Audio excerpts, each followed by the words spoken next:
ओम नमो भगवते वासुदेवाय। प्रिय मित्रों, भविष्य दर्शन चैनल में आपका हार्दिक स्वागत है।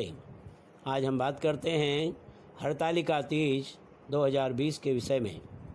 हरतालिका तीज व्रत हिंदू धर्म में मनाए जाने वाला एक प्रमुख व्रत है। भाद्रपद के शुक्ल पक्ष की तृतीया को हरतालिका तीज मनाई जाती है।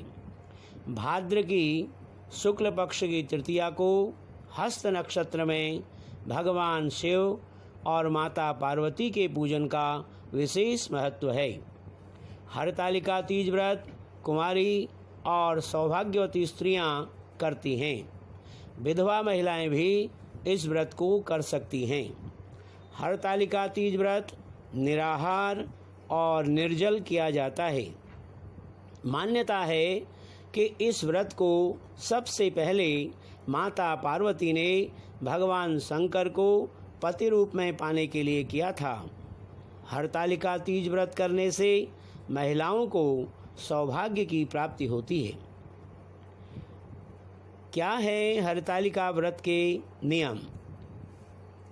हरतालिका तीज व्रत में जल ग्रहण नहीं किया जाता है। व्रत के बाद अगले दिन जल ग्रहण करने का विधान है।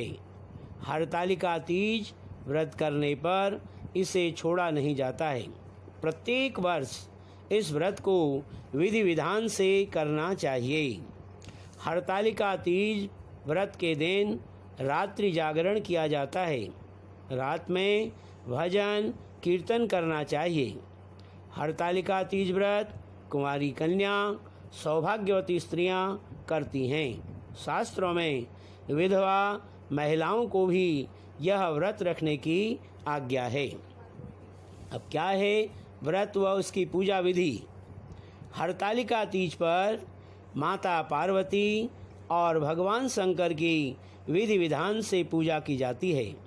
हरतालिका तीज प्रदोष काल में किया जाता है।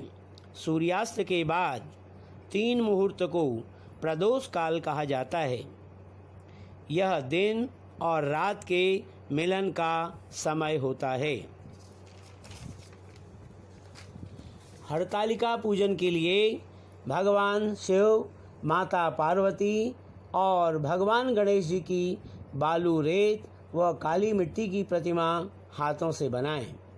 पूजा स्थल को फूलों से सजाकर चौकी पर रखें और उस चौकी पर केले के पत्ते रखकर भगवान शंकर, माता पार्वती और भगवान गणेश जी की प्रतिमा स्थापित करें। इसके बाद देवताओं का आह्वान करते हुए भगवान शिव, माता पार्वती व गणेश जी का षोडशोपचार पूजन करें। सुहाग की पिटारी में सुहाग की सारी वस्तुएं रखकर माता पार्वती को चढ़ाना इस व्रत की मुख्य परंपरा है।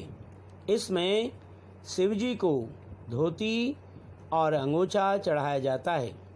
यह सुहाग सामग्री सास के चरण स्पर्श करने के बाद ब्राह्मण और ब्राह्मणी को दान दे देना चाहिए। इस प्रकार पूजन के बाद कथा सुने और रात्रि जागरण करें। आरती के बाद सुबह माता पार्वती को सिंदूर चढ़ाएं व ककड़ी हलवे का भोग लगाकर व्रत खोलें। क्या है हरतालिका तीज का पौराणिक महत्व? हरतालिका तीज व्रत भगवान शिव और माता पार्वती के पुनर्मिलन के उपलक्ष्य में मनाया जाता है। एक पौराणिक कथा के अनुसार माता पार्वती ने भगवान शंकर को पति के रूप में पाने के लिए कठोर तपस्या की थी। हिमालय पर गंगा नदी के तट पर माता पार्वती ने भूखे प्यासे रहकर तपस्या की। माता पार्वती की यह स्थिति देखकर उनके पिता हिमालय बहुत दुखी हुए। एक दिन महर्षि नारद भगवान विष्णु की ओर से पार्वती जी के विवाह का प्रस्ताव लेकर आए। लेकिन जब माता पार्वती को इस बात का पता चला तो वे विलाप करने लगी। एक सखी के पूछने पर उन्होंने बताया कि वे भगवान शिव को पति रूप में प्राप्त करने के लिए कठोर तप कर रही हैं।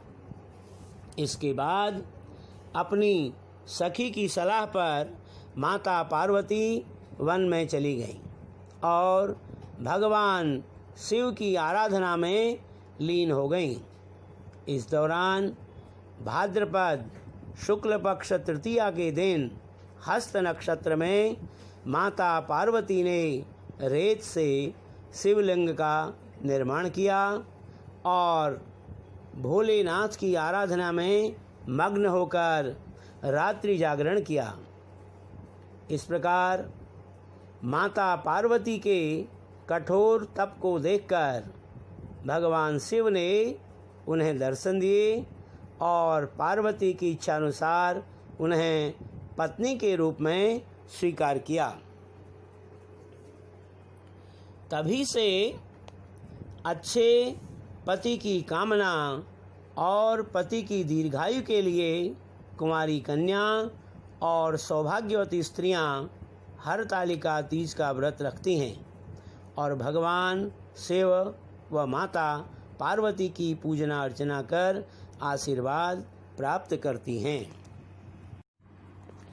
इस बार हरतालिका तीज व्रत का प्रातःकालीन मुहूर्त रहेगा प्रातः 5:53 से 8:29 तक और सायंकाल में मुहूर्त रहेगा 6:54 से 9:06 तक।